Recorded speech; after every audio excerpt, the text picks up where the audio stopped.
জেলা উত্তর চব্বিশ পরগনার বাদুড়িয়া ব্লকের সায়নাস্তা নগরে ১ নম্বর গ্রাম পঞ্চায়েতের কুসুরাঙ্গা গ্রামের চাষি পরিবারের মেয়ে বছর কুড়ির ববিতা খাতুন হিঙ্গলগঞ্জ মহাবিদ্যালয়ের ৩য় বর্ষের ছাত্রী। বাবা আমেদ আলী সর্দার পেশায় কৃষক, মা আনোয়ার বিবি দুস্থ দরিদ্র পরিবারের। বাবা মা স্বপ্ন দেখেছেন ববিতা বড় হয়ে দেশের হয়ে প্রতিনিধিত্ব করবে। বাবা ছোটবেলা থেকে ফুটবল খেলতেন, কিন্তু অর্থের অভাবে বেশি দূর যেতে পারেননি। তাই কোনো রকমের নুন আনতে পান্তা ফোড়ানোর সংসারে মেয়েকে নিয়ে স্বপ্ন দেখেছেন স্বামী স্ত্রী। মাত্র ৮ বছর থেকেই ববিতার খেলার প্রতি আগ্রহ। প্রথম জীবনে অ্যাথলেটিক ছিল। সাব ডিভিশন জেলা হয়ে যোগ্যতা অর্জন করে সময় যত গেছে তার স্বপ্ন ছিল ক্যারাটে শেখার। ইতিমধ্যে ব্ল্যাক বেল্ট পেয়েছে, রাজ্য ছাড়িয়ে বিভিন্ন রাজ্যে বিভিন্ন প্রতিযোগিতায় নজর কেড়েছে, বাংলার মুখ উজ্জ্বল করেছে ববিতা।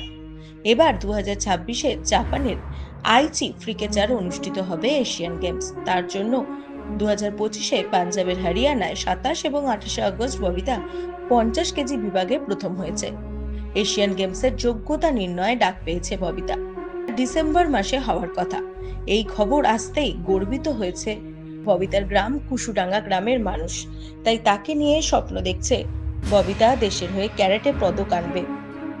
ববিতাকে নিয়ে একদিকে গর্বিত যেমন তার বাবা মা, তার শিক্ষক সন্দীপ দাস।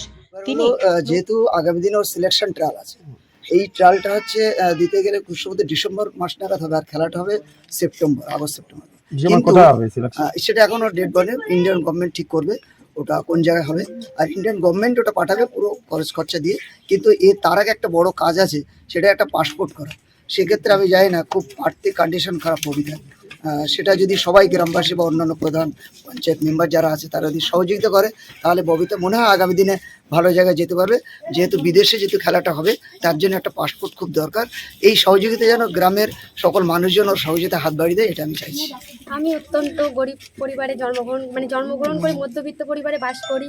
আমার স্বপ্ন, আমি ভারতের হয়ে এখন এশিয়ান গেমসে সিলেক্ট হয়ে ভারতের হয়ে পদক এনে দেবো। তো প্রত্যেকটা মেয়ের এই কাজ, মানে আমি বলতে চাইছি যে প্রত্যেকটা মেয়েই সেলফ ডিফেন্স শিখুক, ক্যারাটে শিখুক।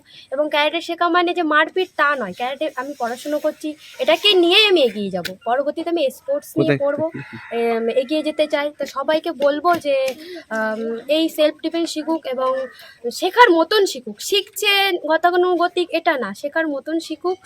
আর হচ্ছে আমার বাবা মা আছে গ্রামে। এর আগে কোন কোন প্রতিযোগিতা অংশগ্রহণ? আমি কলেজ গেমস খেলেছি। কলেজ গেমসে তাইকোন্ডোতে ফার্স্ট পজিশন অংশগ্রহণ করেছিলাম, ১০০ মিটার হার্ডেলসে সেকেন্ড পজিশন অংশগ্রহণ করেছিলাম এবং লং জাম্পে থার্ড পজিশন অংশগ্রহণ করেছিলাম। আমি অ্যাথলেটিক্সও করতাম। বিশাল কষ্টকর হয়েছে। মেয়ে হচ্ছে তোমার এই ক্যারাটেতে দিয়ে খুব ভালো লেগেছে। তারপরে গিয়ে ও একের পর এক এগিয়ে যাচ্ছে, আমাদের খুব ভালো লাগছে। আপনার কি চাইছেন? আমি চাইছি মেয়ে আরো ভালো জায়গায় পৌঁছুক, দেশের হয়ে মেডেল দেশের হয়ে ও মেডেল আনুক, এটা চাইছি।